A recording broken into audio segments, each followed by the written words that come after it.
Hello and welcome back to not Creeper World 4, but to Creeper World 2, starting off in a new series. We're going to be going through the story and the bonus of this game. And one other thing you might notice straight off the bat is that I have the main menu music muted. And the reason for that is it's really loud. I would love to, you know, uh, show off the music here, but apparently the volume slider does not apply to this main menu song. Unless maybe I go through a volume mixture through Windows and maybe there I can play the music there from that option. Regardless, let's get into the story. Of course, you'll see that I have all the missions done already. Don't worry about that, I guess. I've already played through the game once, but for now, we'll go and start on day 1. Novus Orsa. Alright, objectives: game type, obliteration, destroy all creeper and enemy structures. Alright, we're introduced to Admiral Abraxas. Welcome, citizens, to our destiny. 30 years ago, as I led the remnants of the human race on our great exodus, I would never have imagined such a day might come. Today, we stand poised to retake our rightful place among the stars. We have all lost loved ones and friends to the creeper. I wish my daughter, Aliana, could be here to see this day. Perhaps more than most, she made this day possible. I ask that we take a moment to reflect, to remember all those who have passed in our service. Citizens, I now present to you Commander Dax Joven. He, along with nearly 100 others were promoted to the rank of commander earlier today. They will take up the task we have put before them. They will take us back to the stars. Commander Joven, you may proceed. So here's Commander Dax Joven. Thanks. Thank you, Admiral Abraxas. Is an honor to be introduced before our people. Thank you, sir. Private Count Dax Joven. So we have Lieutenant Varro Hale. Steady, Dax. Throttle back, relax, and get to the presentation. You'll do great. So instead, I will now demonstrate the capabilities of the new Human Alliance's Liberation Ship.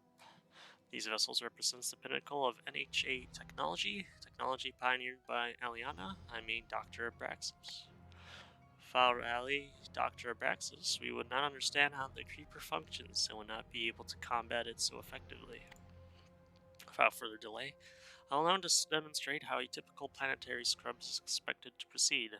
Fear nothing and bear witness to a new destiny, the creeper's demise. Alright, so this is our liberation ship. It is perhaps the single finest piece of technology ever constructed. Protect it with your life and will return the favor. It will travel from worlds to worlds in the ship, and on each world you will destroy the creeper that ravaged our civilization. So on each world, I'll just pause it again, you will need to build reactors to produce energy. Energy is the lifeblood of your campaign. You need it to build structures and weapons. So select the reactor in the menu and build 3 reactors. Sure thing. So as you can see, it's sort of a side view.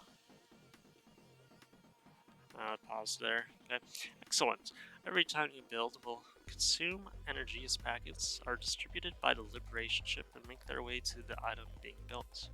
Keep an eye on your energy bar to see how much energy you have on hand, how much you are producing, and how much you are consuming. Ore is another resource you will need. Thanks to the late Dr. Aliana Abraxas, we have learned how to create a benign version of the creeper from ore. We can use this friendly creeper to combat the insidious creeper that destroyed our many worlds. Ore deposits will usually be deep in the terrain, and excavation will be necessary to reach them. Alright. Indicated terrain cells to begin excavation. Digger packets will automatically dispatch and excavate the terrain. Note that you can click each cell individually, or you can click and drag to select the path, which is what I did. Clicking again deselects the cell. Hold on. Excavating terrain will be essential on your missions. You will need to excavate to reach and flee from the creeper, recover valuable resources, and collect lost artifacts. Just be careful not to excavate too much too fast, else you will starve your energy reserves. Perfect, now build an ore rig on top of that ore deposit to start collecting ore. In the future missions, you can also excavate around the ore deposits and attach ore rigs on each face to increase ore production.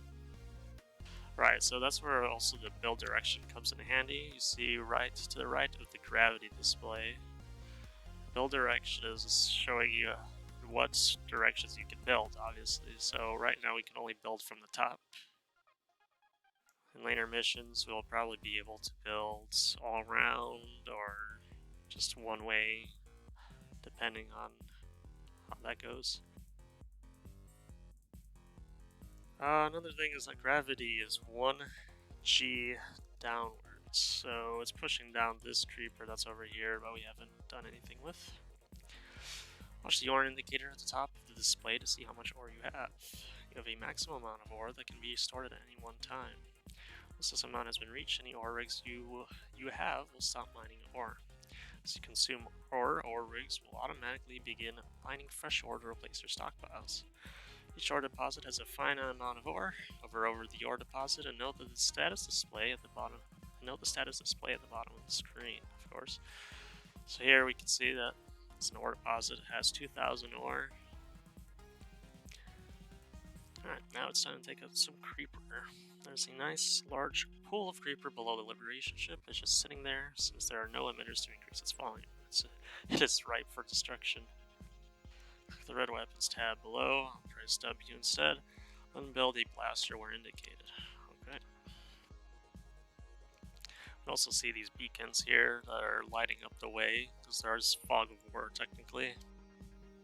Probably get introduced to those soon because we'll need to advance here shortly. Perfect, that creeper stands little chance against your skills and quick learning. Blasters, like all weapons, consume ammo as they fire. Note how your liberation ship dispatches red ammo packets to your blaster to replenish its supply. Always be mindful of your energy supply and how many weapons you have firing. If you build too many, you will starve each weapon of ammo and render each essentially ineffective. Smart commanders build only what is required to get the job done.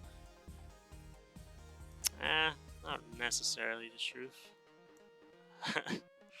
Sort of just spam out reactors everywhere with a couple tech structures, but we'll get to those later. There's more to this map than you might first think. See that scroll bar on the right? Grab it and scroll down to see the rest of the mission area. You can mouse wheel. Note that you may also use the arrow keys or your mouse wheel to scroll up and down exactly. Alright. Note that this mission is relatively shallow. On other missions, you may have to dig deep into the terrain to accomplish your goals.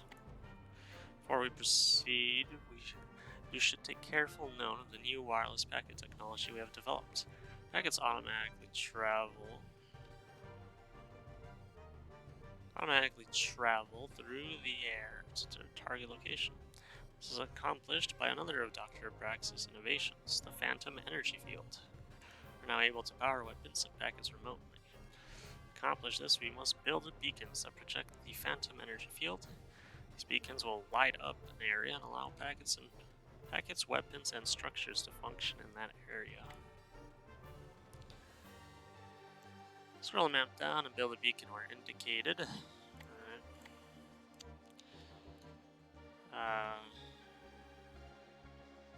Okay, apparently that's letting us build it like that. Alright. Watch the area around the beacon light up after the beacon is built and receives its first energy packet. Alright, you can build it in any direction apparently. Suppose that's fine. Now we are ready to demonstrate our greatest ability. We can manufacture our own anti-creeper. Build a maker where indicated. Also produce. Put it on produce mode.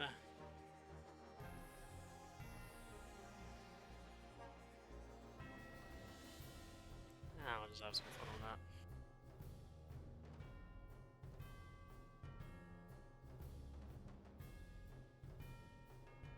A lot of this is just introduction. We're being introduced to a lot of things early on because they're going to be necessary for the early game. Reactors are probably the most important, along with cannons. What a sight that is. We never imagined we could be able to understand, much less tame, the creeper, which as ore is consumed and anti-creeper is produced. Will flow down and make contact with the evil creeper that is pulled below. Opposite types of creeper touch, pure annihilation is the result. You can also move the creeper maker so that it deposits anti-creeper where you need it. We have only one last task before us. We are going to destroy that emitter.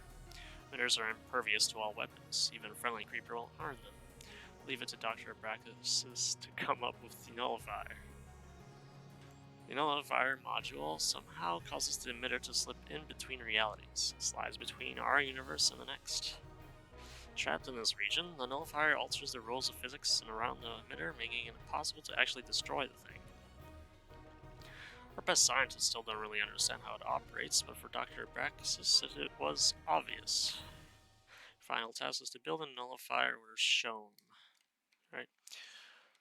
Let's just see that. You may want to move your blaster into the area to help eliminate the creeper. Once a nullifier is built, it will automatically activate and destroy the emitter. Clean up any remaining creeper on the map, and we'll be done with this demonstration. Right. You can also move the liberation ship if you want. I'm sure that comes into play in a mission later. Can't move it further than there, so... And before we end this demonstration, I'm going to show off some help. So obviously we go over the initial structures. We have these tech domes later on, which research the technology. We have the mortars later on as well. We have artifacts that we'll be getting. And the advanced gameplay. Of course, these screenshots are grainy, but they get the job done. So if you ever need some help and help with controls, the help tab is useful for that. Something I found out was pressing R, apparently you can see the terrain. See through the terrain and see any creeper that's hidden behind dirt tiles, which is possible. Of course. And it tells you other shortcuts that are useful to know. Of course, we have also units. So let's start with the Liberation Ship. The Liberation Ship is proof that mankind's genius has not diminished with its numbers. Over the last 20 years, the finest human minds have focused their efforts on the Liberation Ship. The ship's systems include a miniaturized rift engine, a packet construction lathe, and an array of powerful internal reactors. With a fleet of Liberation ships geared up and ready to take the fight to the Creeper, mankind may yet reclaim the scattered glory of its golden age. Of course, we said there was a few hundred, maybe 100 Liberation ships, along with Mr. Dax Joven's ship. We have the reactor, produces energy. It utilizes the latest and miniaturized fractal space technology to create large quantities of energy in comparison to their compact size. And of course, commanders are advised to build large farms of reactors to meet the demands of battle. Right, we have the cannons. Fire a heavy boson beam, which targets and destroys the nearest creeper. Combining rapid fire capabilities with limited range, blasters are best used as frontline units and are most effective against low concentrations of creeper. Blasters are useful for both attack and defense, and are the only units which can attack drones, which we'll see later. Blasters can also be set with target priorities, the defaults being to fire upon in-range drones first, then creeper. The commanders may find special circumstances where other options are better applied.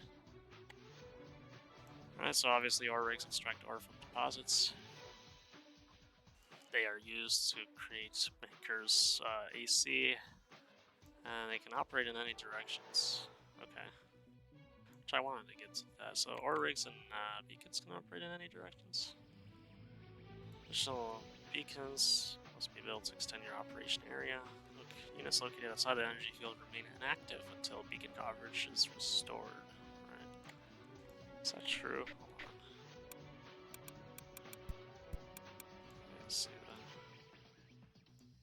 that. I'm gonna destroy this nullifier just for now.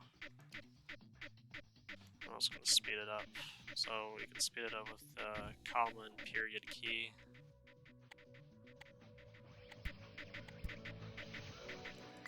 Now, they cannot be built in any direction. Depends on build direction setting on the map. Okay. That's good to know. So makers with some formatting.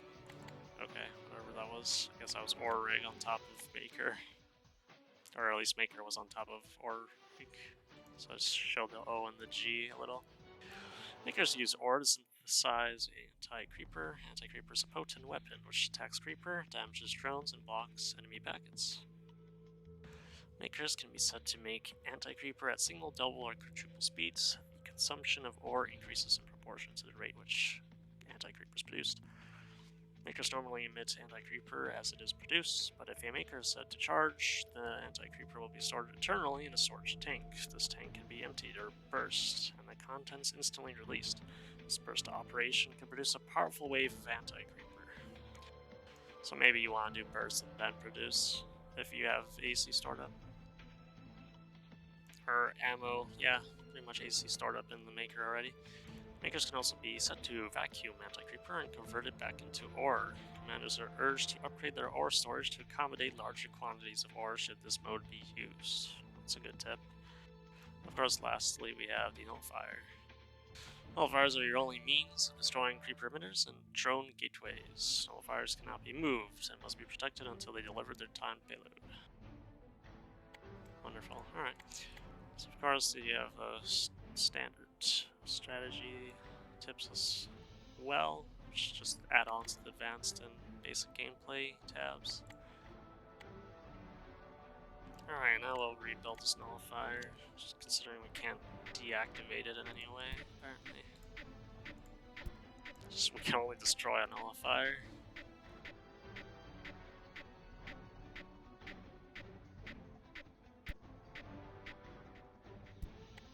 So yeah, we can't build that. We can build... well, I don't know. It's not really actually letting us build anything here, so maybe that is right. I'm not too certain on that.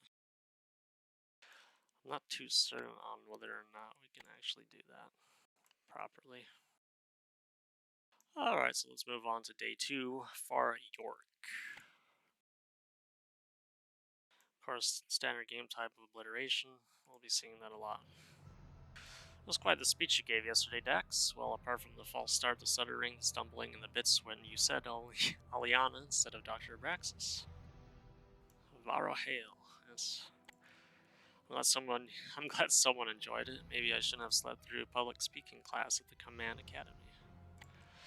Maybe you also shouldn't have caused the league team to fail this simulated battle in front of the entire graduating class.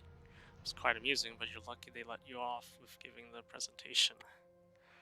I made a few alterations to the creeper's behavior here and there. They're not much of an elite team if they can't adapt to a changing enemy. Right. Commander, we have just dropped out of Rift Space and our intended destination for York. Their assessment, minimal as predicted. Scanners detect a single emitter buried far beneath the surface. Readings suggest it has been in a dormant state for some time. Looks like I spoke too soon. The emitter is activating as a reflex to our presence. Also, the terrain on the emitter appears to be atypical. Anything else notable? Central Command sent ahead some construction bots that have already built some structures. Also note that most of our systems are still offline. CENTCOM's policy, not mine.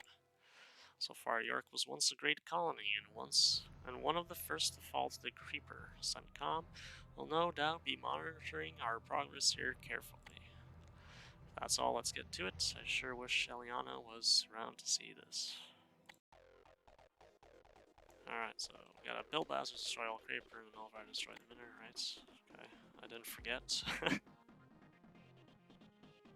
Of course, now we can see in the info panel that the ground underneath the emitter is decayable. Which means it's decayable fast, medium, or slow, depending on where it is. Or how its setting is set. Alright, so build direction still the typical one. We'll start with more reactors. Get some ore rigs going. Yeah, we'll just have some fun building all those ore rigs first. Also just take down before the last terrain. Of course, we can see that the ground can cost 3 or 10 or even more, depending on how it's set, of course. So for this example, it's 10 and it's 3, and for what I see right now, it's just those two.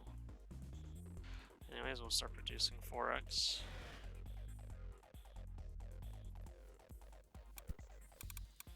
Also make a blaster, and then we'll also get some more reactors in the meantime.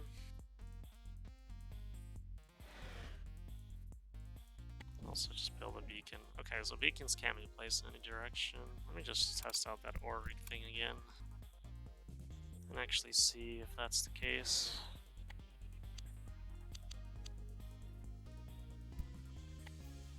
Alright, so yeah, it was just a limitation on the first level. Okay. These ore deposits have 2k. This should be already done.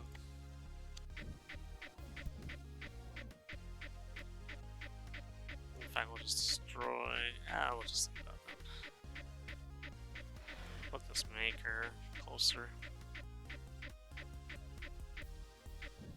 Either way, that should be it for this level already. Destroy all the remaining creeper to achieve victory. Yeah, that's already done.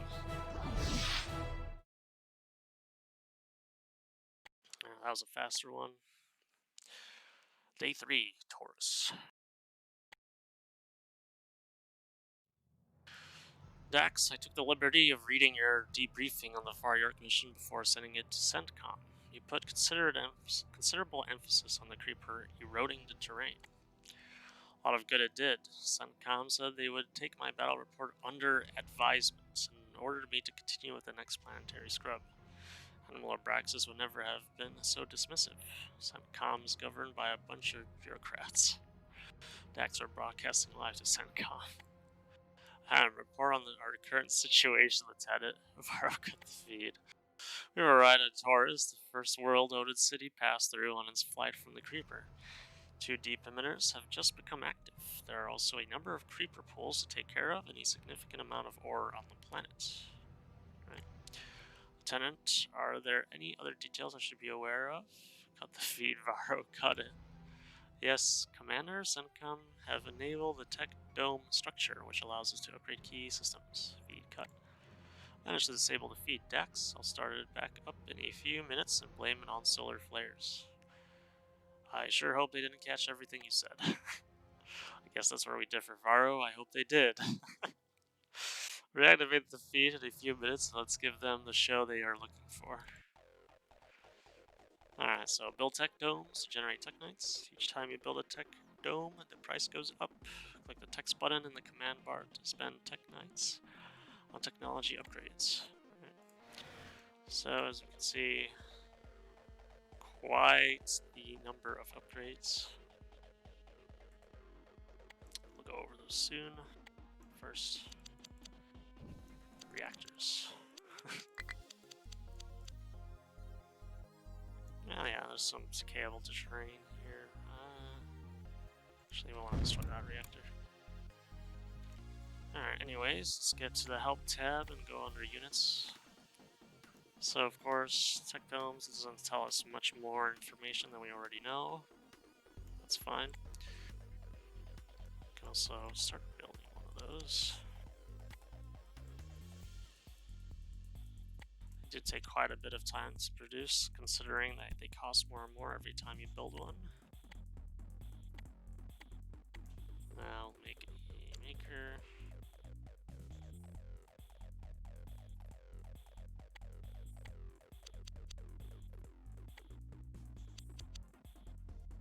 Also get to this ore. Sadly, not the most efficient placement of that ore for us, but we can handle that. 2 more tech domes.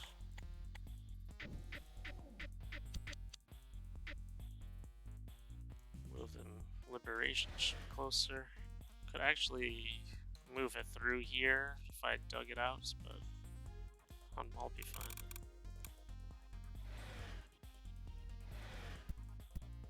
And now, not do anything there. Actually make some more blasters in this case.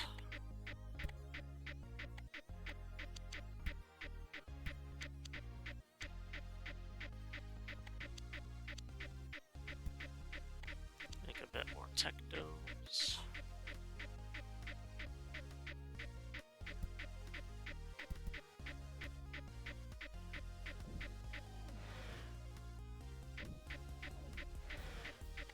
Produce another maker. Maybe even 2 at this point, actually, because we are going to have a lot of ore. It's 2,000 for each one, it seems. Of course, we can do the multi-select. Just put all of these in 4x in produce mode.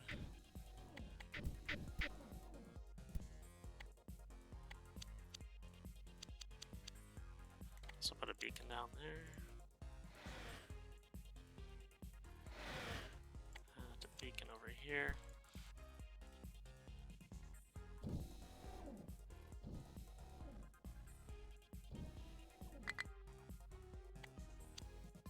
Okay. So we are out of deficit, but it should be fine.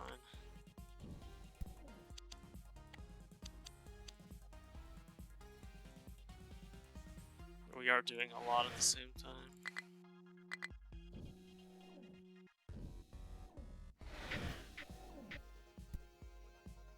Put a beacon down there. Over there. That's about it. Let's put 2 blasters on each side. We'll keep 1 maker there to clear out that creeper. And then this one maker will move over to the left. Anyways, we've got some techs we can use. So as you can see, each tech dome makes 0.02 Teknites per tick. Per 30 FPS, I would say, maybe.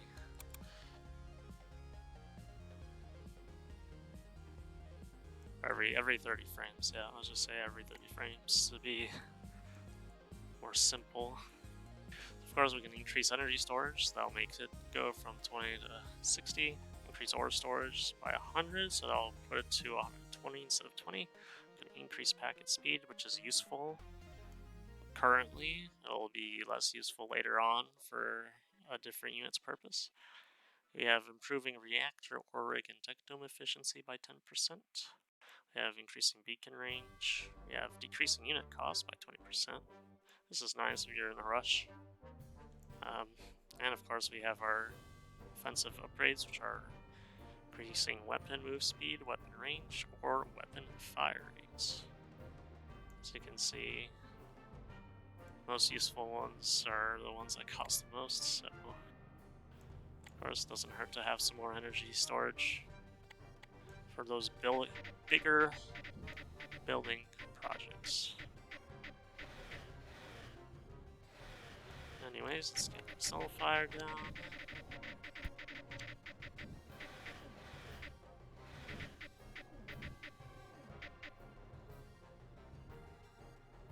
And it should be done, so let's do packet speed, why not?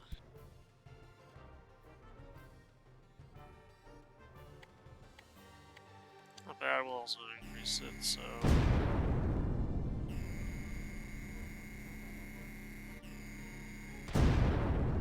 that was quite the delayed nullifier there. Alright. Just really wanted to make sure that emitter died. Anyways, I think that'll be the end of this episode.